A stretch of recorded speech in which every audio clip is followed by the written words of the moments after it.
আলহামদুলিল্লাহ রাব্বিল আলামিন ওয়াসসালাতু ওয়াসসালামু আলা নবিয়িনা মুহাম্মদ ওয়া আলিহি ওয়া আসহাবিহি আজমাইন, আম্মা বাদ।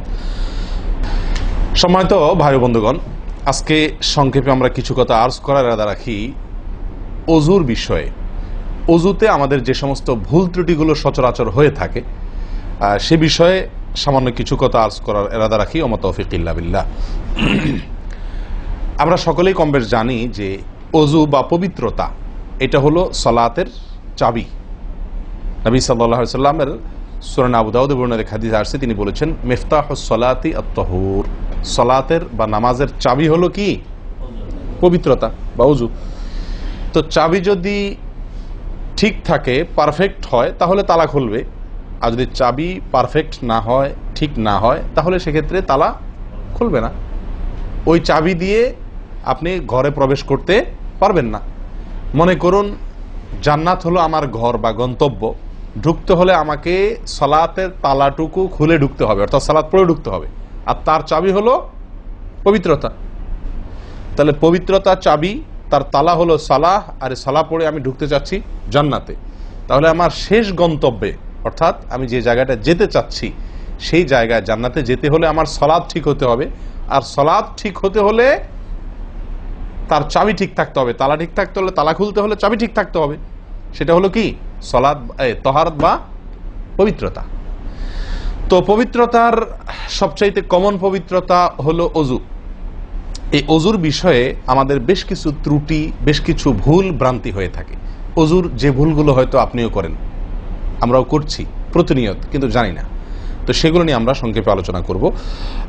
নবী সাল্লাল্লাহু আলাইহি ওয়াসাল্লাম বুখারী মুসলিমের হাদিসে আসছে, তিনি বলেছেন লা তুকবালু সালাতুন বিগাইরি তাহুরিন, পবিত্রতা ছাড়া কোনো সালাত কবুল হবে না। কোনো সালাত আল্লাহর কাছে অ্যাকসেপ্টেড, গ্রহণযোগ্য হবে না কি ছাড়া? তাহারাত ছাড়া, ওযু ছাড়া। অতএব এই ওযু এটা পূর্ণাঙ্গ হলে সালাত পূর্ণাঙ্গ হবে, সালাত পূর্ণাঙ্গ হলে জান্নাতে যাওয়া সহজ হবে ইনশাআল্লাহ। অতএব একটা আরেকটার সাথে সম্পর্ক যুক্ত বিধায় সবকিছুর আগে, সালাতেরও আগে আমাকে লক্ষ্য করা দরকার আমার ওযু বা তাহারাতটা কি হচ্ছে কিনা, ঠিকঠাক হচ্ছে কিনা। প্রিয় ভাইরা, ওযু দুই প্রকার। একটা হলো কোন রকম ওযু, আরেকটা হলো পূর্ণাঙ্গ ওযু। একটা হলো কোন রকম ওযু, আরেকটা হলো কি? পূর্ণাঙ্গ ওযু। পূর্ণাঙ্গ ওযু যেটা, এটাকে হাদিসের ভাষায় বলা হয়েছে ইসবাগুল ওযু। পূর্ণাঙ্গভাবে ওযু করা, এটাকে বলা হয়েছে ইসবাগুল ওযু, অর্থাৎ ওযুকে পরিপূর্ণভাবে করা। আরেকটা হলো যেন তেন ভাবে, কোন কোন রকম ভাবে ওযু সেরে ফেলা। আমরা সাধারণত সারাদিন যে ওযুটা করি, সারা জীবন যে ওযুটা করে আসছি, সেটা হলো যেন তেন ওযু বেশিরভাগ লোকের। ইল্লা মান রাহিমা রব্বি, হাতে গোনা কিছু লোক আমরা আছি যারা ইসবাগুল ওযুর যে নির্দেশ সেটা পালন করতে সক্ষম হয়েছি, অর্থাৎ ওযুটা পূর্ণাঙ্গ করতে পেরেছি। প্রিয় ভাই বন্ধুগণ, ইসবাগুল ওযু এর নির্দেশ নবী সাল্লাল্লাহু আলাইহি ওয়াসাল্লাম বিভিন্ন জায়গায় দিয়েছেন, বিভিন্ন জায়গায় বহু হাদিসে আসছে, তোমরা ওযুকে আসবিগুল ওযু, আসবিগুল ওযু, তোমরা ওযুকে পরিপূর্ণ করো, ওযুকে পূর্ণাঙ্গভাবে করো, সঠিকভাবে করো, যথাযথভাবে করো। তার মানে নবী সাল্লাল্লাহু আলাইহি ওয়াসাল্লাম জানতেন যে ওযুতে যথার্থতার খেলাফ প্রচুর পরিমাণে হয়ে থাকে, আর সেজন্য তিনি সাবধান করেছেন আসবিগুল ওযু, অর্থাৎ ওযুকে তোমরা পূর্ণাঙ্গভাবে করো, সুন্দরভাবে করো, যথার্থভাবে করো। কথা কি বুঝাতে পারছি? যেহেতু ওযুর বিষয়ে আমাদের গাফলতি আছে বা গাফলতি থাকার কথা, সেজন্য নবী সাল্লাল্লাহু আলাইহি ওয়াসাল্লাম আমাদেরকে বলেছেন ওযু করো, এটা না, বলেছেন আসবিগুল ওযু, অর্থাৎ আকমিলুল ওযু, ওযুকে পরিপূর্ণভাবে করো, সুন্দরভাবে করো, যথাযথভাবে করো। ওযুর যে ফজিলত, ওযুর যে ফজিলত মুসলিম বর্ণিত হাদিসে আসছে, নবী সাল্লাল্লাহু আলাইহি ওয়াসাল্লাম বলেছেন যে ব্যক্তি পরিপূর্ণভাবে ওযু করবে, পরিপূর্ণভাবে ওযু করবে, ভালোভাবে ওযু করবে, এবং ওযুর শেষে কালিমাতুশ শাহাদা যেটা আছে, আশহাদু আল্লা ইলাহা ইল্লাল্লাহু ওয়াহদাহু লা শারীকা লাহু ওয়া আশহাদু আন্না মুহাম্মাদান আবদুহু ওয়া রাসূলুহু, এই কালিমায়ে শাহাদা পাঠ করবে ওযুর শেষে, এই ব্যক্তির জন্য আল্লাহ সুবহানাহু ওয়া তাআলা জান্নাতের সমস্ত দুয়ার খুলে দিবেন। তাহলে আমরা বলতে পারি জান্নাতের ৮ দুয়ারের সমস্ত দুয়ারের একটা রিমোট এখানে নবী সাল্লাল্লাহু আলাইহি ওয়াসাল্লাম আমাদেরকে বাতলে দিয়েছেন। একটি রিমোট, এই এক রিমোট টিপের সঙ্গে সঙ্গে ৮ দরজা সব খুলে যাবে। সেটা হলো ওযুকে কি করা? পরিপূর্ণভাবে করা, সুন্দরভাবে করা, এবং এর শেষে, ওযুর শেষে কালিমাতুশ শাহাদা পাঠ করা, আশহাদু আল্লা ইলাহা ইল্লাল্লাহু ওয়াহদাহু লা শারীকা লাহু ওয়া আশহাদু আন্না মুহাম্মাদান আবদুহু ওয়া রাসূলুহু। আপনি পাঠ করলেন, জান্নাতের সমস্ত দুয়ার এর রিমোট যেন টিপ দিলেন। এই তিনটা কাজ করলেন মানে কি, জান্নাতের 8 দরজার একটি কমন রিমোটে টিপ দিলেন, আপনি সবগুলো পটপট খুলে যাবে, যে কোনো দরজা দিয়ে আপনি জান্নাতে দাখিল হতে পারবেন ইনশাআল্লাহ। প্রিয় ভাইরা, তাহলে হাদিস থেকেও বোঝা গেল যে যে কোনো দরজা দিয়ে ঢুকতে হলে ওযুটা হইতে হবে পরিপূর্ণরূপে ওযু, ইসবাগুল ওযু। অতএব ওযু আমার পরিপূর্ণ হচ্ছে কিনা এই বিষয়টা একটু যাচাই করা দরকার, কি দরকার না? প্রিয় ভাইরা, নবী সাল্লাল্লাহু আলাইহি ওয়াসাল্লাম সূরা আবু দাউদের এক হাদিসে বলেছেন, ইন্নাহা লা তাতিম্মু সালাতু আহাদিকুম হাত্তা ইউসবিগাল ওযুআ কামা আমারাহুল্লাহ। তোমাদের কারোর সালাত ততক্ষণ পর্যন্ত পরিপূর্ণ হবে না, সালাত ততক্ষণ পর্যন্ত সুন্দর হবে না, পূর্ণাঙ্গ হবে না, সালাতে পূর্ণতা আসবে না, যতক্ষণ না তোমরা ওযুকে ঠিক আল্লাহ যেভাবে করতে নির্দেশ করেছেন ওইভাবে পরিপূর্ণভাবে না করো। আল্লাহ সুবহানাহু ওয়া তাআলা যেভাবে ওযু করতে বলেছেন ওইভাবে পরিপূর্ণ রূপে ওযু না করা পর্যন্ত তোমাদের সালাত পূর্ণতা পাবে না।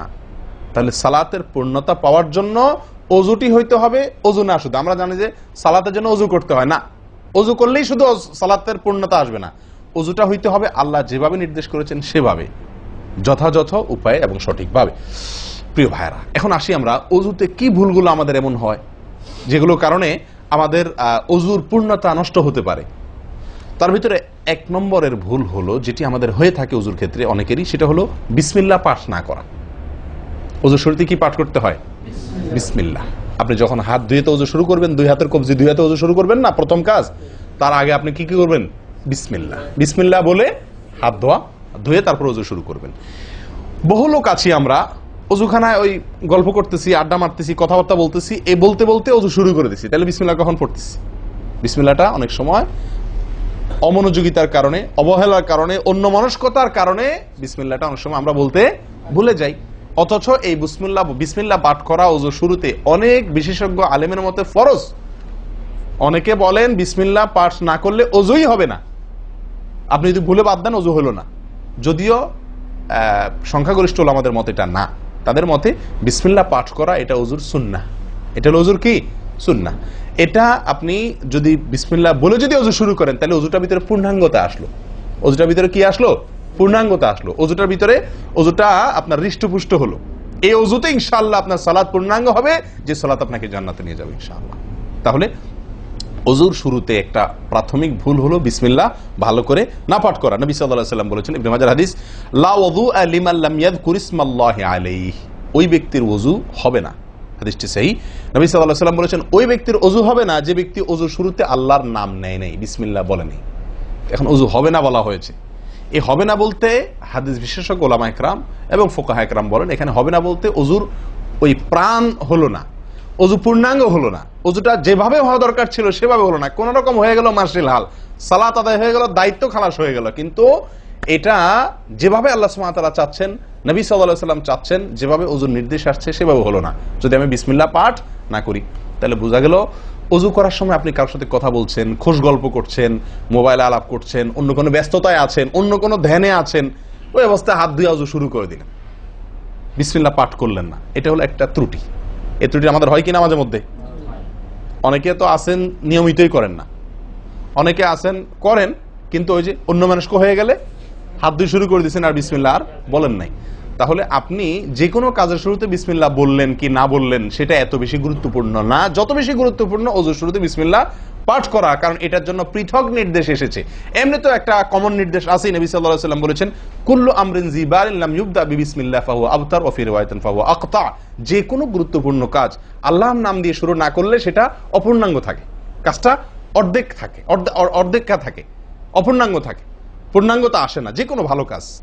কিন্তু ওযুর বিষয়ে নবী সাল্লাল্লাহু আলাইহি ওয়াসাল্লামের আলাদা নির্দেশ আছে, ওযু হয় না এমন কথা তিনি বলেছেন। তাহলে বোঝা গেল ওযুর শুরুতে বিসমিল্লাহ পাঠের উপরে আমাদের সাবধান হতে হবে।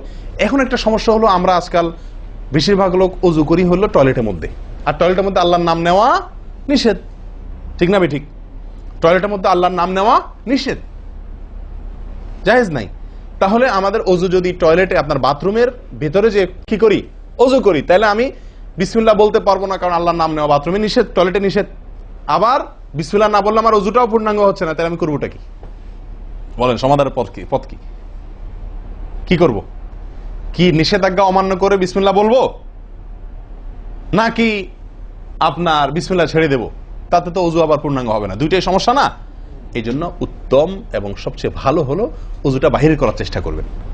বেশিরভাগ জায়গাতে, সব জায়গাতে কম বেশ, বাথরুম টয়লেটের ভেতরে যদি বেসিন থাকে তো বাইরেও টেপ বা বেসিনের ব্যবস্থা থাকে থাকে না? বিশেষ করে বাসা বাড়িতে অথবা অফিস আদালতে দেখা যায় যে ওই টয়লেটে অনেক সময় আমরা কি করে ফেলি, ওযু করে ফেলি। এটা উচিত না, এটা একটা ভুল আমাদের। ওযু আমরা করব বাহিরে। কেন? কারণ টয়লেটে ওযু করতে গেলে আল্লাহর নাম নিতে হচ্ছে, আর আল্লাহর নাম নেওয়া নিষেধ। আমি সেখানে আল্লাহর নাম নিতেও পারছি না, আর নাও নিতে পারছি না। যদি নেই তাহলে আল্লাহর নাম নিয়ে গুনাহ করছি টয়লেটে, আর যদি না নেই তাহলে আমার ওযুটা অপূর্ণাঙ্গ থেকে যাচ্ছে। ঠিক না ঠিক? এই জন্য আমরা উত্তম হলো ওযু করব কোথায়? বাইরে এসে যে কোনো টেপে। কথা কি বুঝাতে পারছি? বাইরে এসে একান্ত যদি কখনো আপনি বাধ্য হয়ে যান, বাইরে ভিড় নাই, ব্যবস্থা, সেটা ভিন্ন কথা। আর বাসা বাড়িতে যদি এরকম কোনো বাসা বাড়িতে যে বাইরে কোনো সিস্টেম নাই, আপনার নিজের বাসা না, আপনি ঠিক করতে পারতেছেন না, তো কমপক্ষে বেসিন এবং আপনার টয়লেটের কমোডের মাঝখানে কি দিব? একটা পর্দা বা ওয়াল কোনো কিছু দিয়ে নিব ইনশাআল্লাহ। কথা বুঝতে পারছি ভাই? আল্লাহ তাআলা আমাদের সকলকে এই বিষয়টি লক্ষ্য করার তৌফিক দান করেন। তাহলে ভাই আমরা বিসমিল্লাহ পাঠ করব ওযু শুরুতে, লক্ষ্য করব ইনশাআল্লাহ যাতে করে ওযু শুরুতে বিসমিল্লাহ পাঠে ভুল না হয়। মনে থাকবে তো ইনশাআল্লাহ? আল্লাহ আমাদের তৌফিক দান করেন। দ্বিতীয় যে ভুলটি হয় ভাই, 100-99 জনের বলবো, তার চেয়ে বেশি হতে পারে, হাজারের ভিতরে 10 জন মানুষের হয় কিনা আমার সন্দেহ আছে এই কাজটা সঠিকভাবে করতে পারি না। সেটা হলো ওযুর সময় মিসওয়াক করা। ওযুর সময় কি করা ভাই? মিসওয়াক করা। এটি এত গুরুত্বপূর্ণ সুন্নাত যে নবী সাল্লাল্লাহু আলাইহি ওয়াসাল্লাম বলেছেন, বুখারীর হাদিস, লাউলা আন আশুক্কা আলা উম্মতি লা আমারতুহুম বিসওয়াকি ইনদা কুল্লি ওযু। বুখারীর হাদিস।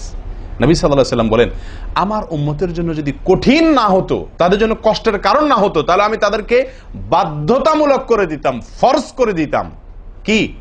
প্রত্যেক ওযুর সময় মিসওয়াক করা।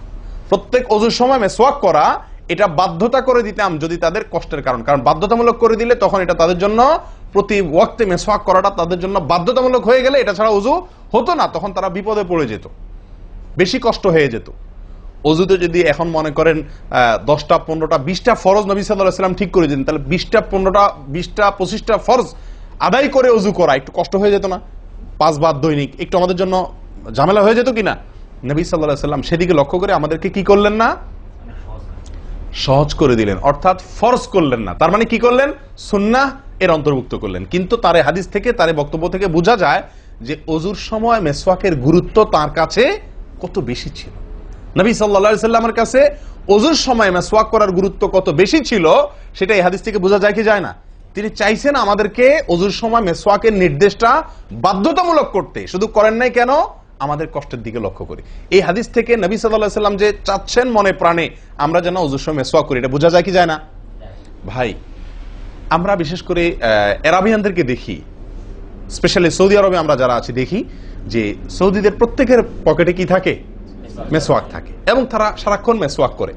এটা যেমন আমার দাঁতের মাড়ির জন্য উপকারী, ন্যাচারাল আপনার রস, মিসওয়াকের রস কর যেটা আসে, বিশেষ করে তিতা জাতীয় হলে আরো বেশি ভালো হয়। এটা আমাদের দাঁতের জন্য যেমন উপকার হয়, তেমনি ভাবে দাঁতকে পরিষ্কার রাখে, দবদবা রাখে, দুর্গন্ধ দূর করে, অনেক দুনিয়াবী উপকারিতা আছে। আর এর পাশাপাশি আপনি যতবার মিসওয়াক করছেন ততবার নবী সাল্লাল্লাহু আলাইহি ওয়াসাল্লামের এই আদেশটি আপনার পালন হচ্ছে। ওযুটা, বিশেষ করে ওযুর সময় মিসওয়াক করলে আপনার ওযুটা কি হচ্ছে? যেই ওযুতে তালা খুলবে সুন্দরভাবে এবং আপনি জান্নাত পর্যন্ত যেতে পারবেন, সে ওযু হবে যদি আপনি তাতে কি করতে পারেন? ওযুর মধ্যে সময় মিসওয়াক করতে পারেন। ভাই কার কার পকেটে মিসওয়াক আছে? আছে সাথে কারো? তো আপনারা আসার সময় আসছেন যে ওযু করেন নাই? কি বলেন? মিসওয়াক আছে কার কার? আলহামদুলিল্লাহ, একজন পাওয়া গেল। আর ভাই ওযুর সময় মিসওয়াক এটি আমরা ছেড়ে দিয়েছি, এই আমলটা আমাদের মধ্যে নাই বললেই চলে। কি বলেন? এই আমলটাকে পুনর্জীবন দেওয়া যায় কি না? যায় না? অন্য কারোর জন্য না, আমার নিজের জন্য। আমি মিসওয়াক করব, তার উপকারিতা আমি নিজে পাবো, দুনিয়াতে পাবো, মানি ভালো থাকবে, মুখে দুর্গন্ধ দূর হবে, মুখ পরিচ্ছন্ন হবে, আখেরাতে পাবো নবী সাল্লাল্লাহু আলাইহি ওয়াসাল্লামের সুন্নাহ পালনের মাধ্যমে। ওযু সুন্দর হবে, ওযু সুন্দর হলে সালাত ঠিক হবে, সালাত ঠিক হলে জান্নাতে যেতে পারবো। তাহলে একটা একটার সাথে সম্পর্কযুক্ত। মেসওয়াক করবো তো ইনশাআল্লাহ? একদম উঠে গেছে মেসওয়াক। ওযুর সময় মেসওয়াক করতে আমাদের দেশি ভাইদেরকে দেখাই যায় না একেবারে বললে চলে। প্রিয় ভাইরা, আপনারা কি জানেন নবী সাল্লাল্লাহু আলাইহি ওয়াসাল্লামের জীবনের শেষ আমল কি ছিল? মেসওয়াক ছিল। নবী করিম সাল্লাল্লাহু আলাইহি ওয়াসাল্লামের জীবনের শেষ আমল, যে আমলের পরে আর কোনো আমলের সুযোগ পান নাই, এই আমলের পরে তিনি দুনিয়া থেকে বিদায় নিয়ে গেছেন, তার জীবনের লাস্ট আমল কি ছিল? মেসওয়াক। তিনি আয়েশা রাদিয়াল্লাহু তাআলা আনহার কোলে মাথায় রেখে শুয়েছিলেন মৃত্যুর ঠিক আগ মুহূর্তে। শরীরে আর শক্তি ছিল না মেসওয়াক চিবানোর মতো, নতুন মেসওয়াক চিবায়া ওটাকে নরম করবেন এই শক্তিটা ছিল না। আল্লাহ রাসূল সাল্লাল্লাহু আলাইহি ওয়াসাল্লাম আয়েশা রাদিয়াল্লাহু তাআলা আনহাকে দিলেন, আয়েশা মেসওয়াকটা আমাকে একটু চাবায়া দাও। তিনি চাবায়া নরম করে দিলেন। এরপর নবী সাল্লাল্লাহু আলাইহি ওয়াসাল্লাম মেসওয়াকটা করলেন। বাস, এই মেসওয়াকের পরে তার মৃত্যু এবং এই মেসওয়াকের মাঝখানে আর কোনো আমল করার সুযোগ ছিল না। ভাই, কত গুরুত্বপূর্ণ আমল বোঝা উচিত। ওযুর সময় মেসওয়াকটা উঠে গেছে, আমরা কি করবো ইনশাআল্লাহ? সবসময় মেসওয়াক পকেটে রাখবো তো ইনশাআল্লাহ? ওযুর সময় মেসওয়াক কখন করবেন, এটা নিয়ে ওলামাদের দুটি মত পাওয়া যায়। বেশিরভাগ ওলামাদের মত এবং বিশুদ্ধ মত হলো কুলি করার সময় আমরা মেসওয়াক করব। কুলি করার সময় আপনি বিসমিল্লাহ বলে হাত ধুলেন, এরপরে কুলি করলেন। মেসওয়াক করতে হবে এভাবে, সোজাসুজি, উপরে নিচে না, পাশাপাশি, ঠিক আছে? মেসওয়াক দিয়ে এভাবে আপনি খুব বেশি সময় করা দরকার না, একটা ঘষা দেন উপরের মাড়িতে, আরেকটা ঘষা দেন নিচের দাঁতে, দিয়ে এবার একবার কুলি করে ফেলান, ঠিক আছে? আবার মেসওয়াক দিয়ে একটা ঘষা দেন, আবার একটা ঘষা দেন, আবার কুলি করে ফেলেন। এভাবে 3 বার মেসওয়াক করেন, 3 বার কুলি করেন, বাস সুন্নাত আদায় হয়ে গেল। কথা কি বুঝাতে পারছি? আল্লাহ তাআলা আমাদের সকলকে তৌফিক দান করেন। প্রিয় ভাইরা, তাহলে ওযুর মধ্যে আমাদের যে খুঁতগুলো আছে আমি সেগুলো ধরা দেওয়ার চেষ্টা করছি। একটা বড় খুঁত, যে খুঁত থেকে আমরা বেশিরভাগ লোকই মুক্ত নই, সেটি হলো মেসওয়াক বিহীন ওযু। লক্ষ্য করবো তো ইনশাআল্লাহ? আল্লাহ আমাদেরকে আমলের তৌফিক দান করেন। একান্ত না থাকলে আঙ্গুল দিয়ে করলেন, কিন্তু আপনি নিয়মিত আঙ্গুল দিয়ে করলেন সেটা না, মেসওয়াকই করা উচিত। ভাই, 3 নম্বর যে ভুলটা আমাদের হয়ে থাকে সেটা হলো কুলির মধ্যে। দেখেন প্রত্যেকটা কাজেই কিন্তু আমি একটা একটা করে আপনার দেখাচ্ছি ওযুর, প্রত্যেকটা কাজে আমাদের ত্রুটিগুলো হয় কিভাবে দেখেন। কুলির সময় ভুল হয়। কি ভুল হয়? কুলিটা যেভাবে করার কথা সেভাবে আমরা করি না। হাদিসে কুলির বিষয়ে নির্দেশ এসছে, সেটাকে বলা হয়েছে মদমাদা। মদমাদা আরবি শব্দ, এটার বাংলা অর্থ হয় কুলি করা বা কুলকুচি করা বা কুলকুচা করা। এই কুলি বা কুলকুচা এটা হলো মুখের ভিতরে আপনি হাতের কোষে করে পানি নিয়ে মুখে নাড়বেন, এরপরে ফেলবেন, আবার হাতে নিবেন, কিছু সময় নাড়বেন, 1 সেকেন্ড হোক 2 সেকেন্ড হোক, এরপরে ফেলবেন। এটা হলো কুলি বা কুলকুচা। আমরা বেশিরভাগ সময় এরকম করি আলহামদুলিল্লাহ। যখন ব্যস্ত থাকি, যখন হুলস্থুল থাকে, কোনো সময় কোনো কাজের তাড়া থাকে, তখন অনেক সময় আমরা কি করি? হয় কি না হয় না? মুখে নিলাম আর ঢাললাম, মুখে নিলাম আর ঢাললাম। আমি জানি না আপনাদের হয় কিনা এরকম। আমি দেখছি এরকম অনেক সময় হয়। আপনারা একমত কিনা? নিলাম মানে ব্যস্ততার কারণে হয়তো জামাত শেষ হয়ে যাচ্ছে বা অন্য কোনো কারণ আছে, অথবা দেরিতে আসছি, তো তখন মুখের ভিতর নেওয়া আর ফেলাও, নেওয়াও আর ফেলাও, এতে কুলি হবে না। হাদিসে যে কুলির নির্দেশ আসছে সেই কুলি হবে না। এটা মুখে পানি দিলেন আর বাইর করলেন, এটাতে কুলি হইতে হলে আপনাকে মুখে পানি দিবেন, নাড়বেন। ভাই, কুলিটা কেন করতে বলা হয়েছে? মুখের ভেতরটা কি করার জন্য? পরিষ্কার করার জন্য। আপনি যদি মুখে পানি নেন আর বাইর করেন, তাহলে কি মুখ পরিষ্কার হবে? আপনাকে তো মিনিমাম 1-2 সেকেন্ড হলেও নাড়তে হবে জিনিসটা, পানিটা, তাহলে আপনার মুখটা কি হবে? পরিষ্কার বা পরিচ্ছন্ন হবে। আল্লাহ তাআলা আমাদেরকে আমলের তৌফিক দান করেন। ভাই, তাহলে কুলির ত্রুটিটা বুঝতে পারছেন তো? তাড়াহুড়া করে অনেক সময় মুখে পানি নিয়ে ফেলে দিই আমরা, এটা করা যাবে না। নাম্বার 4, নাকে পানি দেওয়া। দেখেন একটা একটা করে দেখেন, প্রত্যেকটাতে ত্রুটি আছে। আল্লাহুল মুস্তাআন। নাকে পানি দেওয়া, নাকে পানি দেওয়ার যে নির্দেশ আসছে হাদিসে, এটাকে বলা হয় ইস্তেনশাক। ইস্তেনশাক, ইস্তেনশাক আরবি ব্যাকরণ অনুযায়ী এটা বাবে ইস্তিফআলের মাসদার বা ক্রিয়ামূল, যেটার মধ্যে এক্সট্রা ভাবে টানা, আকর্ষণ করার অর্থ যার মর্মের ভিতরে আছে। তো ইস্তেনশাক শব্দের মূল অর্থ হলো পানি টানা, নাকে পানি টানা। আমরা নাকে পানি টানি না, দেইও না। ধান খেতে পানি দেওয়া হয়, আর লাল শাকের খেতে পানি ছিটানো হয়, ঠিক না? ঠিক। লাল শাক বা মূলার শাকের খেতে পানি ছিটানো হয়, আর ধান খাত বেশিরভাগ ইরি ধান ইত্যাদি এই সমস্ত ধান খেতে পানি দেওয়া হয়। তাহলে দেওয়া আর ছিটানো বেশ কম আছে কি নাই? একটা হলো দেওয়া, একটা হলো ছিটানো, আর একটা হলো টানা। টানা হলো এ ক্লাসের অজুতে নাকে পানি টানবেন, বি ক্লাসের অজুতে নাকে পানি দিবেন, থার্ড ক্লাসের অজুতে নাকে পানি ছিটাবেন। আমি কি বুঝতে পারছি? তো আমরা বেশিরভাগ লোক থার্ড ক্লাসের অজু, সারা জীবন থার্ড ক্লাসের অজু করি। আপনি থার্ড ক্লাসের অজু করে আপনি জান্নাতে যাবেন? ফার্স্ট ক্লাসে থাকেও তো যাইতে কঠিন হয়ে যায়। আপনি থার্ড ক্লাসের অজু করে কিভাবে আপনি সালাতের খুলবেন, তালা খুলবেন, কিভাবে আপনি জান্নাতে যাবেন? অতএব ভাই, এই নাকে পানি দেওয়ার বিষয়ে সাবধান থাকতে হবে। দেখুন, নিয়ম হলো আপনি হাতের কোষে পানি নিয়ে নাকে ধরলেন, নাকে ধরে হালকা কি করবেন? টান দিবেন, হালকা টান দিবেন, হালকা টান। কারণ একটু জোরে টান হয়ে গেলে সেটা কি হয়ে যাবে? নাকের তালুতে উঠবে, আপনার কষ্টের কারণ হবে। শরীয়ত আপনাকে কষ্ট দিতে চায় না, শরীয়ত আপনাকে কষ্ট দিতে চায় না। আল্লাহ সুবহানাহু ওয়া তাআলা চান না আমরা কোনো কষ্টে নিপতিত হই। অতএব আমি এমন জোরে টান দেবো না যে নাকের তালুতে উঠে, কিন্তু হালকা একটু টান দেবো যাতে করে অন্তত সামান্য একটু ভেতরে পানিটা যায়। নাকে পানি দেওয়ার উদ্দেশ্য আর কুলি করার উদ্দেশ্য এক। নাকে পানি দেওয়ার উদ্দেশ্য হলো নাকের ভেতরের যে ময়লাগুলা, ধারে কাছে যে ময়লাগুলা আছে, এগুলো যেন পরিষ্কার হয়ে যায়। আল্লাহর দরবারে দাঁড়াবো পরিচ্ছন্ন হয়ে, পবিত্র হয়ে। হ্যাঁ, এই জন্য নাকে পানি দেওয়ার নির্দেশ আছে। এখন আপনি যদি নাকে পানি কোষ নিয়ে ধরে একটু হালকা টান দেন, তাহলে ভিতরে কিছুটা পানি যাবে কি যাবে না? এটা আপনাকে করতে হবে। নাম্বার 2, এটা যদি আপনি করতে কষ্ট হয়, টান দিলে, আপনি আস্তে টান দিলেও উপরে উঠে যায়, তো দরকার নেই। তাহলে আপনি কি করেন? নাকে পানি দেন। নাকে পানি কিভাবে দিবেন? নাকটাকে অন্তত পানির মধ্যে কি করে রাখেন? চুবাই রাখেন, 1 সেকেন্ড চুবাই রাখেন, কিছু দূর পানি যাবে কিনা। আমি কি বুঝতে পারছি? আমরা অনেকে বিশেষ করে আমি দেখছি ওযু করার সময় নাকে পানি ছিটান।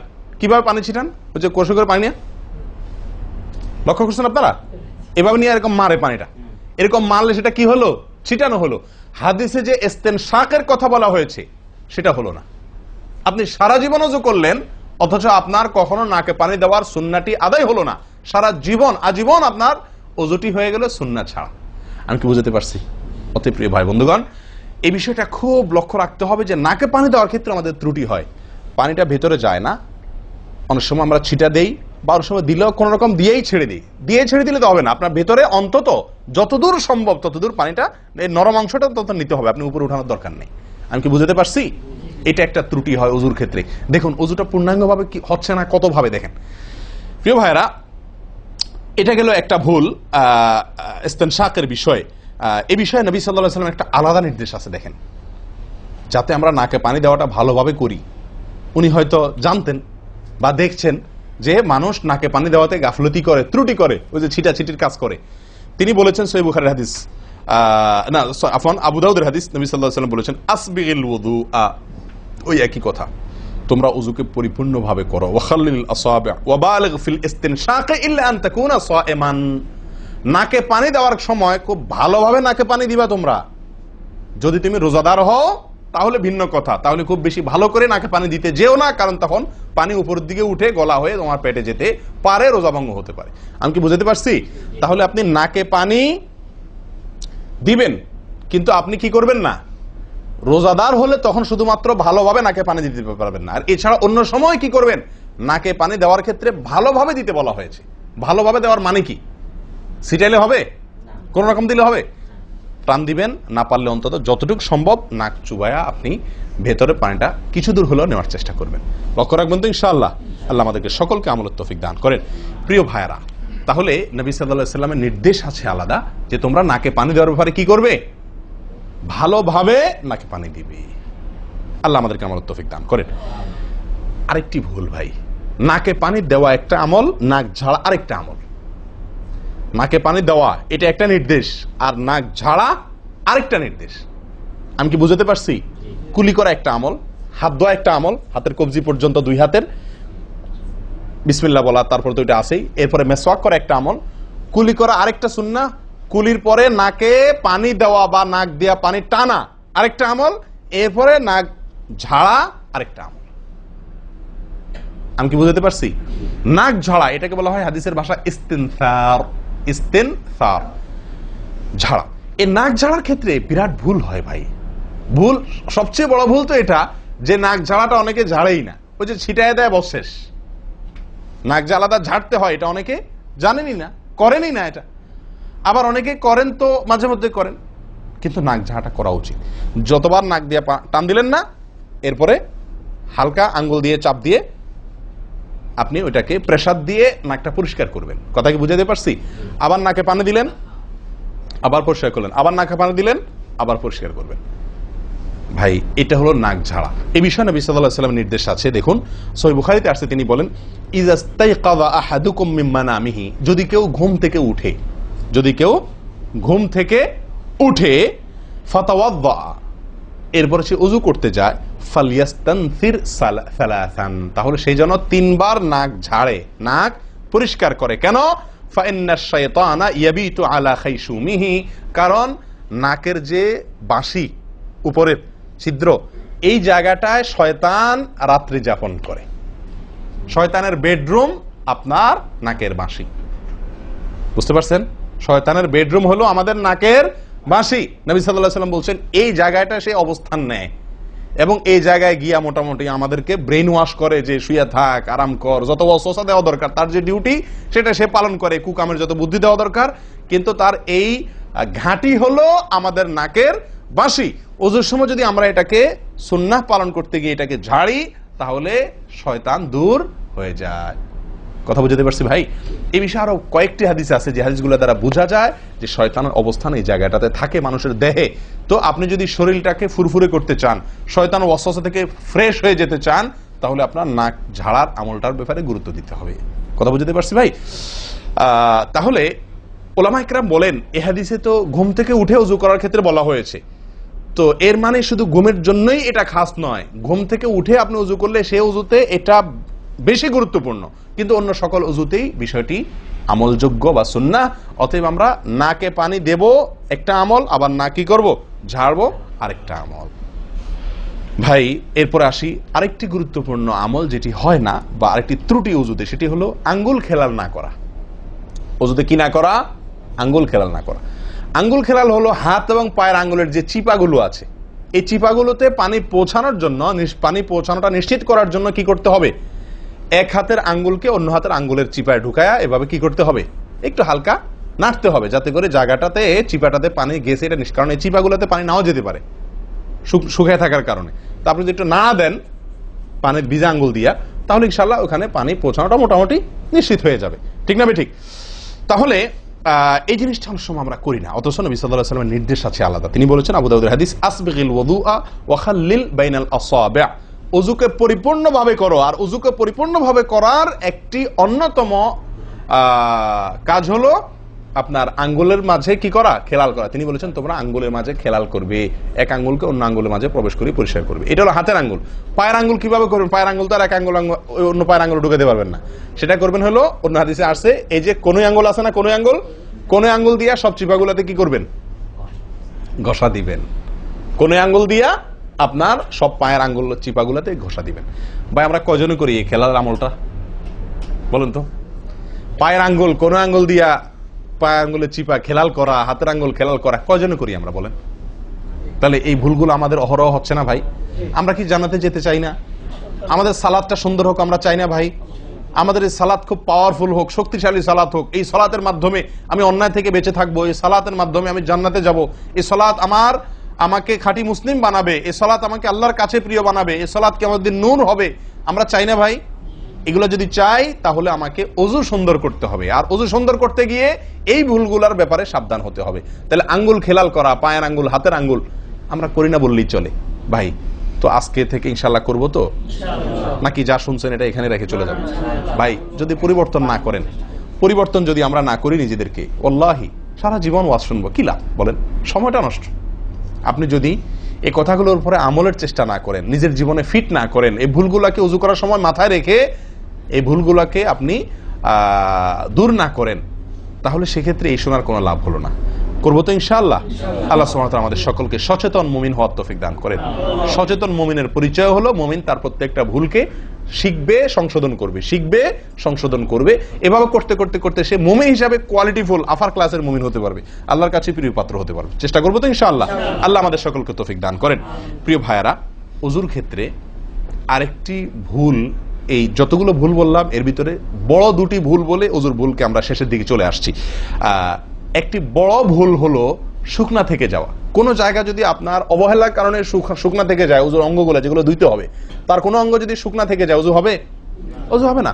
এক ব্যক্তি ওজু করে আসছেন, নবী সাল্লাল্লাহু আলাইহি ওয়াসাল্লাম দেখেছেন তার ওজুর কোনো জায়গা শুকনা আছে, তিনি বললেন যাও আবার ওজু করো, তোমার ওজু হয় নাই। তিনি তাকে পুনরায় ওজু করাইছেন। কেন? তার ওজু সঠিকভাবে হয় না, শুকনা রয়ে গেছে।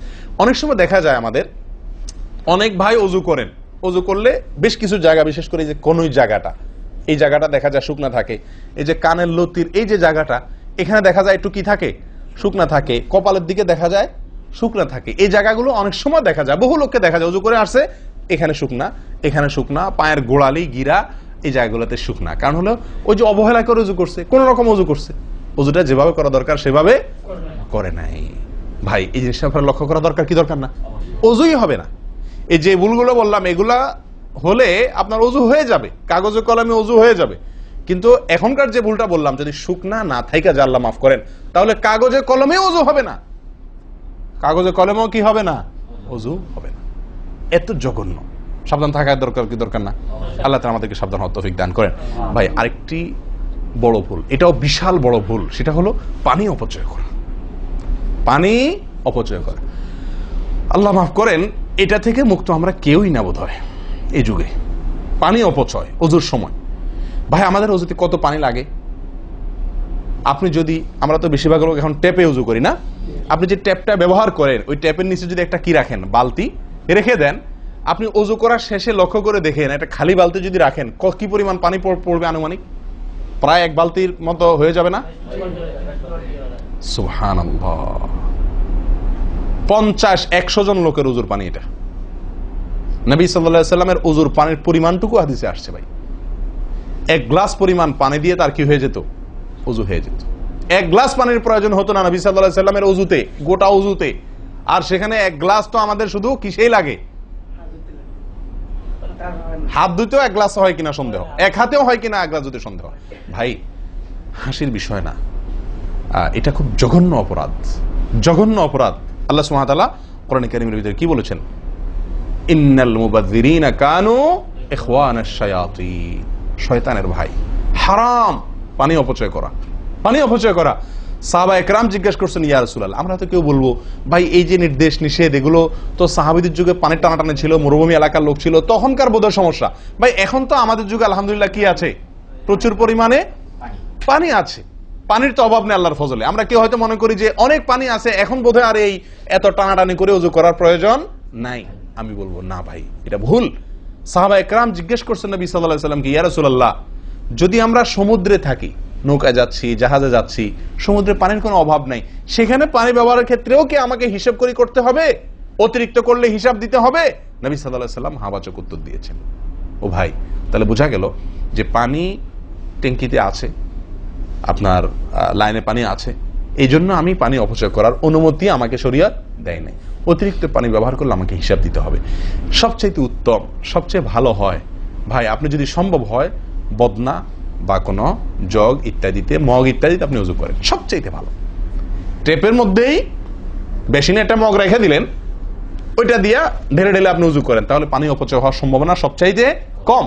ট্যাপ ছেড়ে দিয়ে যে আমরা ওযু করি, আমরা যেভাবে ওযু করার কথা বলছি, এই যে মেসওয়াক করতে হবে, এরপরে কুলি করতে হবে, নাকে পানি দিতে হবে, আবার নাক ঝাড়তে হবে, এই কাজগুলো করতে একটা গ্যাপ হয় না? গ্যাপ, এই গ্যাপের সময় যদি আপনি টেপে ওযু করতেই হয়, তাহলে গ্যাপের সময় টেপ বন্ধ করতে হবে। আমি কি বুঝতে পারছি? গ্যাপের সময় টেপ বন্ধ করে এরপর আপনি মেসওয়াক করেন, টেপ বন্ধ করে এরপর আপনি নাক ঝাড়েন। আপনি টেপের পানি পড়তেছে, এদিকে আপনি অন্য কাজ করতেছেন, তাহলে এটা অপচয়ের গুনাহ হয়ে যায়। ভাই আমি ওযু করছি ইবাদত করার জন্য, ওযু করছি আল্লাহ সুবহানাহু ওয়া তাআলাকে সন্তুষ্ট করার জন্য, আবার কাজ যেটা করতেছি ওযুর মধ্যে পানি অপচয় করে, সেটা হলো শয়তানের ভাইয়ের কাজ, শয়তানের কাজ। তাহলে শয়তানের কাজ করে আল্লাহকে খুশি করা যাবে ভাই? এই ওযুতে আল্লাহকে খুশি করা যাবে? এই ওযুতে আল্লাহ সন্তুষ্ট হবেন?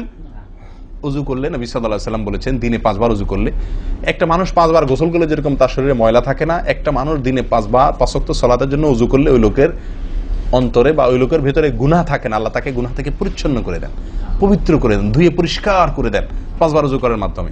ও ভাই, ওযু আমাকে পরিষ্কার করে দিবে, আমাকে পবিত্র করে দিবে, আমাকে পরিচ্ছন্ন করে দিবে, আমাকে সাফ করে দিবে। কখন? যদি ওযুটা আমি সুন্দরভাবে করি। আমার অজুতে যদি এত বড় ভুল হয় যে পানি অপচয় করে আমি হারামে লিপ্ত হই, গুনাহে লিপ্ত হই, তাহলে আমার সে অজু আমাকে পরিচ্ছন্ন করবে না, পবিত্র করবে না, সুন্দর করবে না, আল্লাহকে সন্তুষ্ট করা যাবে না। প্রিয় ভাইরা, আমি আবারও বলছি, এই ভুল থেকে আমরা কেউ মুক্ত নই। আল্লাহ মাফ করুক, ইল্লা মার রাহিমা রব্বি, হাতে গোনা দুই একজন ছাড়া আমরা কেউ মুক্ত নই ভাই। উজু করার সময় পানি অপচয়, আজকে টেপের যে কালচার, এই টেপ ছেড়ে আমাদের উজু করা, এটা জঘন্য একটি ভুল। যদি টেপটা আমি ছেড়ে রাখি, হ্যাঁ আপনি উজু করছেন, বন্ধ করে নিচ্ছেন, আবার দরকার হচ্ছে চালাচ্ছেন, এটা হলে ঠিক আছে। আপনি যদি এটা করতে যান পাবলিক অজুখানাতে, হয়তো পিছন থেকে কেউ আপনাকে তাড়া মারবে, আরে ভাই তাড়াতাড়ি করেন, দেরি করতেছেন, মারুক ভাই তাড়া, সে তাড়া মারুক, কিন্তু আপনার উজুটা কি করতে হবে? আপনাকে কোয়ালিটিফুল উজু করতে হবে। আল্লাহ তাআলা আমাদেরকে সে উজু করার তৌফিক দান করেন। উজুর ক্ষেত্রে আরেকটা ভুল হলো ভাই, চাপাচাপি করে উজু করা, উজু ধরে রাখা, চাপাচাপি করে উজু ধরে রাখা, এই ভুলটা প্রচুর পরিমাণ হয়, বিশেষ করে শীতের দিনে। গরমের দিনে আলহামদুলিল্লাহ ওয়াজ করার দরকার হয় না, মনে না মানে উজু দরকার না হলে উজু করি আমরা, ঠিক আছে না, বিশেষ করে এই মরুভূমি এলাকাতে, গরমের জায়গাতে। কিন্তু শীতের দিন আসলে সুবহানাল্লাহ, আসরের উজুতে চেষ্টা করি টেনে টুনে আসা পর্যন্ত নিয়ে যাওয়ার জন্য, ঠিক না ঠিক? একটা চেষ্টা থাকে যে আসরের উজুতে মাগরিব গেছে, যেহেতু পেশাবের বেগ আছে, বায়ুর বেগ আছে, বাথরুমের বেগ আছে, তো একটু চাইপা চুপা যদি ধরে রাখতে পারি, এসাটা হয়ে গেলে এসা বড় তারা উজু করা লাগলো না, খালাস, উজু করাতে বেঁচে গেলাম ঠান্ডার দিনে, ঠিক না ঠিক? এই অলসতাটা আমরা অনেকে করি কি করি না, এটা উচিত না। উজুর ক্ষেত্রে এটা একটা বড় ভুল। প্রথম কথা হলো, আপনি যদি পেশাবের বেগ থাকে, বায়ুর বেগ থাকে, আপনি সালাতে দাঁড়ালে সালাতে মনোযোগ সেভাবে হবে না। সালাতে যেরকম মনোযোগ দরকার, আল্লাহর সঙ্গে আপনার যেটা মানে বান্দার সঙ্গে গোলামের যে একটা বিনয় প্রকাশের ব্যাপার আছে, সেটা হবে না যদি আপনার কি থাকে, অজুর মধ্যে ওই প্রেসার থাকে, পেশাব বা পায়খানার বেগ থাকে। ভাই মানুষ যে কোনো কাজেই, ভালো কাজ মনোযোগ দিয়ে করতে হলে পেশাব পায়খানার বেগ থাকলে করা যায়? তাহলে আপনার সালাতের ভিতরে খুশু খুশু কিভাবে আসবে?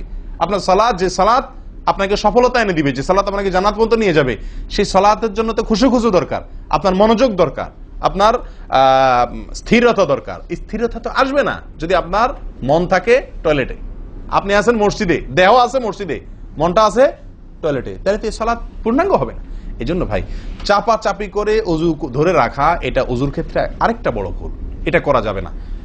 যারা চাপাচাপি করে অজু ধরে না রেখে অজু ছুটতেছে, ছেড়ে দেয়, এরপরে যা উজু করে আসে, এদের জন্য বিশাল বড় পুরস্কার আছে, বিশাল বড় পুরস্কার, একটি নয়, তিনটি পুরস্কার। নবী সাল্লাল্লাহু আলাইহি ওয়াসাল্লাম বলছেন, মুসলিমের হাদিস, আলা আদুল্লুকুম মা ইয়ামহুল্লাহু বিহিল খাতায়া ওয়া ইয়ারফাউ বিহিদ দারাজাত। নবী সাল্লাল্লাহু আলাইহি ওয়াসাল্লাম বলেন যে, আমি কি তোমাদেরকে বলে দিব না যে কোন আমলটি মানুষকে তার ভুল ত্রুটিগুলো আল্লাহ তাআলা মাফ করে দেন এবং আল্লাহর কাছে তার মর্যাদা, গ্রেড বাড়তে থাকে, ইমানদার হিসাবে তার গ্রেড বাড়ে এবং আল্লাহ ভুল ত্রুটি মাফ করেন। কোন আমলের মাধ্যমে? তোমাদের কি বলে দিব না? সাহাবা ইকরাম বললেন, বালা ইয়া রাসূলুল্লাহ, হ্যাঁ ইয়া রাসূলুল্লাহ, আপনি বলে দিন। তখন নবী সাল্লাল্লাহু আলাইহি ওয়াসাল্লাম বললেন, ইসবাগুল wudu'i আলাল মাকারিহ, ইসবাগুল wudu'i আলাল মাকারিহ। প্রথম আমল, অপছন্দ, কষ্ট, ঠান্ডা, শীত, অথবা পানির অভাব, কিনা বুঝু করতে হইতেছে, যে কোনো কষ্টকে উপেক্ষা করে, কষ্টকে সহ্য করে যে ব্যক্তি ওযু করে, ওযু আটকায় রাখে না, এই ব্যক্তি, তাকে আল্লাহ সুবহানাহু ওয়া তাআলা তার গুনাহ যেমন মাফ করবেন, তার মর্যাদাও আল্লাহ তাআলা বৃদ্ধি করে দিবেন। তাহলে বোঝা গেল, সাধারণ ওযু এটার চাইতে আপনি যদি ওযুকে কি করেন, আপনি যদি ওযুকে, কষ্টকে উপেক্ষা করে ওযু করেন, চাপাচাপি করে ওযু ধরে না রাখেন, ছেড়ে দেন, আবার ওযু করে আসেন, ফ্রেশ হয়ে আসেন, নামাজটা পড়েন, তাহলে ইনশাআল্লাহ আপনি দুটি পুরস্কার আল্লাহ তাআলার কাছ থেকে পাচ্ছেন। এক হলো গুনাহ মাফ, আর একটা হলো মর্যাদা বৃদ্ধি। আল্লাহ তাআলা আমাদের সকলকে ওযুর ভুল ত্রুটিগুলোকে কভার করে এগুলো থেকে পরিচ্ছন্ন থেকে, এই ভুলগুলো থেকে মুক্ত থেকে আল্লাহ তাআলা আমাদের সকলকে ওযু করার তৌফিক দান করেন। ওযু ভঙ্গের কারণের ব্যাপারে কয়েকটা আমাদের ভুল ধারণা আছে। যেমন অনেকে মনে করেন যে সিগারেট খাইলে, বিড়ি খাইলে ওযু যায়। অনেকে প্রশ্ন করেন, বিড়ি খাইলে, সিগারেট খাইলে ওযু যায় কিনা? কি বলেন আপনারা, কি বলেন, ওযু যায়? বিড়ি সিগারেট খাইলে? আপনাদের এখানে যায় ওযু? না, আমাদের এখানে যায় না, আমাদের এখানে ওযু যায় না ভাই। বিড়ি বা সিগারেট খাইলে ওযু যাবে না। ওযু যাওয়ার সাথে বিড়ি বা সিগারেটের সম্পর্ক না, ধূমপানের সাথে ওযু যাওয়ার সম্পর্ক না। তাহলে আপনারা কেউ বলবেন, তাহলে হুজুর, তাহলে তো বিষয়টা, তাহলে বোঝা গেল ধূমপানটা তাহলে এত বড় কিছু না।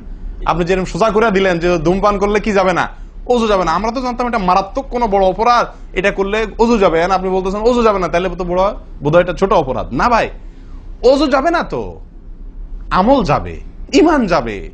ওযু গেলে তো কোনো ব্যাপার ছিল না, ওযু যাওয়া কোনো দোষের কিছু ভাই। একজনের ওযু আছে, তার বায়ু আসছে, ওযু গেল। একজনের ওযু আছে, পেশাব করলে ওযু চলে গেছে, তার কোনো দোষ করছে সে? আপনারা বুঝেন না আমার কথা? ওযু চলে গেলে সেটা কি দোষের কিছু? তাহলে এটা তো আমার বড় কিছু না, দোষের কিছু না। বিড়ি খাইলে, সিগারেট খাইলে ওযু যাবে না তো, ওযু যাওয়া তো দোষের কিছু না। এর চেয়ে বড়টা যাবে, তাকওয়া যাবে। কি যাবে? তাকওয়া ছুটে যাবে, মুত্তাকির খাতা থেকে নাম কাটা যাবে। বুঝেন না কথা?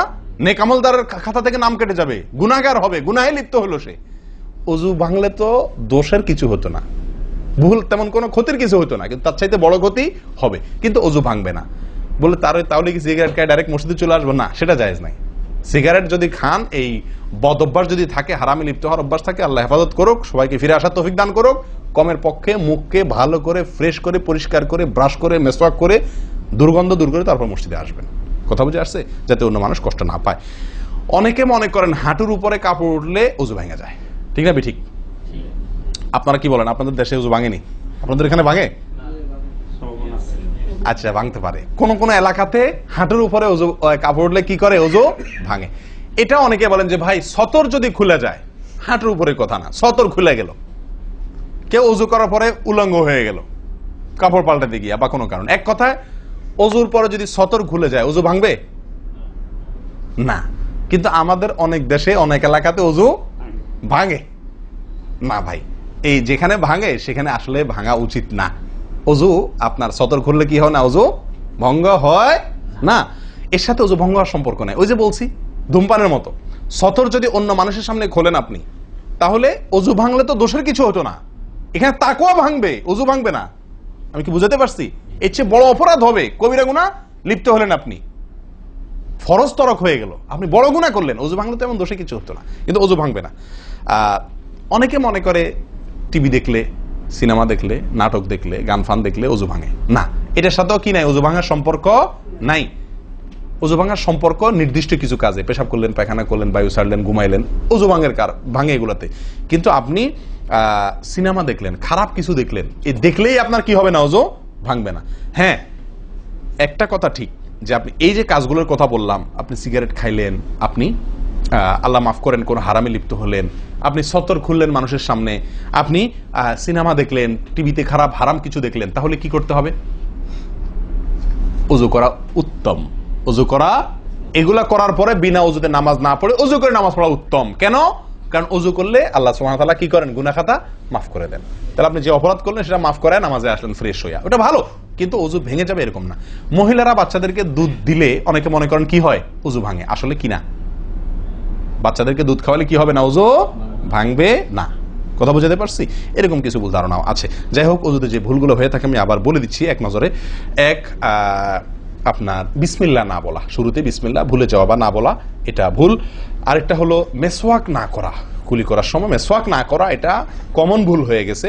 3 নম্বর হলো কুলিটা সুন্দরভাবে না করা, পানিতে মুখে পানি কোষ করে নিয়ে এরপরে কিছু সময় মুখের ভিতরে করে নাড়াতে হবে। না নাড়ানো, এটা আরেকটা ভুল। নিয়ে ফেলে দিলাম তাড়াহুড়া করে, এটা আরেকটা ভুল। 4 নম্বর হলো আপনার নাকে পানি ছিটাই আমরা, এটা আরেকটা ভুল। ছিটানো যাবে না। নাকে পানি টানতে হবে অথবা পানি দিতে হবে, কিন্তু পানি কি করা যাবে না? ছিটানো যাবে না। ছিটানোটা আরেকটা ভুল। 5 নম্বর হলো আপনার নাক ঝাড়া। নাকে পানি দেওয়ার পরে কি করতে হয়? নাক ঝাড়তে হয়। আবার দেখেন ডানে বামে লোকজন দেখে ঝাড়েন, বিশেষ করে উজুখানাতে যদি করেন উল্টাপাল্টা আপনার নাক ঝাড়া, মার খায়েন না। তখন আমার কথা বলেন না, আমার যে মৌলভী সবার ওয়াজ শুনে আমি মার খাইছি। দেখেন, নাক ঝাড়ার সময় দেখে শোনা, আশপাশে দেখে নিজের নিয়ন্ত্রণে রেখে নাক ঝাড়াবেন, কিন্তু ঝাড়তে হবে। ঝাড়াটা একটা সুন্নাহ আমল, এটি বিলুপ্ত হওয়ার পথে। 6 নম্বর হলো ভাই আঙ্গুল খেলাল করা। কি করা? আঙ্গুল খেলাল করা। এটা উঠে গেছে। পায়ের আঙ্গুল খেলাল করতে হবে, কোন আঙ্গুল দিয়ে হাদিসে আসছে, আর হাতের আঙ্গুল এগুলা দিয়া, কারণ এগুলাতে জাহান্নামের আগুন প্রবেশ করবে যদি এগুলো শুকনা থাকে, সালাত হবে না। এরপর আসি 7 নম্বর ভুল হলো আপনার সালাতের মধ্যে, এই ওযুর মধ্যে কোন অঙ্গ শুকনা থেকে যায়, বিশেষ করে গিরা। নবী সাল্লাল্লাহু আলাইহি ওয়াসাল্লাম বলেছেন ওয়াইলুল লিল আকাব মিনান নার, তোমরা পায়ের গিরা গোড়ালি এগুলোকে জাহান্নামের আগুন থেকে বাঁচাবা, অর্থাৎ এগুলোতে ভালো করে পানি পৌঁছানোর জন্য। কারণ বিশেষ করে শুকনার দিনে, শুকনা যখন হয় শীতের দিনে, তখন এগুলো ফেটে যায়, পানি আপনি ঢাললেই যায় না, একটু হালকা ডললে টললে ভালো করে তারপরে পানিটা জায়গা মতো যায়। এই জন্য ওইগুলোর পরে গোড়ালির পরে বিশেষভাবে লক্ষ্য রাখা দরকার। আর কষ্ট উপেক্ষা করে উজু করার চেষ্টা করা দরকার। আর শেষ যেটা, সেটা হলো পানি অপচয়। কি করা ভাই? পানি অপচয় করা। প্রচুর পরিমাণ পানি আমরা অপচয় করি উজু করার সময়, যেটা আমাদের উজুর সৌন্দর্যকে নষ্ট করে, উজুর গুণগত মানকে নষ্ট করে দেয়। আসুন সুন্দরভাবে উজু করার স্বার্থে এই ভুলগুলো থেকে মুক্ত থাকার চেষ্টা করি। আল্লাহ তাআলা আমাদের সকলকে আমলের তৌফিক দান করেন। ওয়া আখিরু দাওয়ানা আনিল হামদুলিল্লাহি রাব্বিল আলামিন। আসসালামু আলাইকুম ওয়া রাহমাতুল্লাহি ওয়া বারাকাতুহু।